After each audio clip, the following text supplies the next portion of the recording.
Today I'm going to talk about the 1998 dark comedy film Happiness, written and directed by Todd Solondz. And dark it is, very dark indeed. Definitely not one for the faint of heart or easily offended.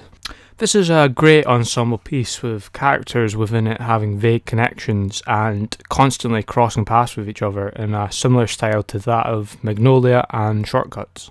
What sets this film apart is just the level of how dark it is. It's very cringeworthy and you really care for these characters, even though some of them have very questionable outlooks and stories. This film is drenched with tragic characters, sometimes brought on by outside sources and sometimes themselves.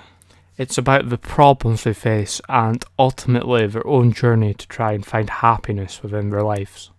The characters in this film cover a wide variety of humanity, some of which are exaggerated to a large extent in some sense, but with the foundations of the characters being very realistic and grounded, which makes their tragedies even more powerful and effective.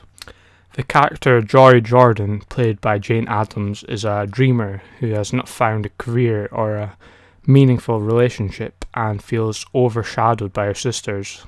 Helen, played by Lara Flynn Boyle, who's a successful writer but feels that she's never written anything of any worth or value. The late Philip Seymour Hoffman's character Alan feels alone and unappreciated, and has become a phone sex pervert. There are a lot of other characters with problems as well, but the most controversial is the character of Bill Maplewood, who's played by Dylan Baker. In fact, his character would be viewed as one of the sickest in society in general, as he plays a paedophile.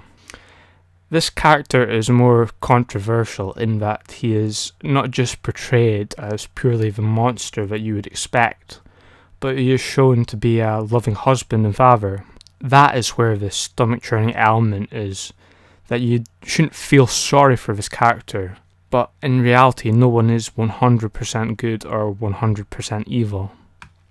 All of these characters are very well written and their dialogue sounds very natural and sounds like it comes from a very real place.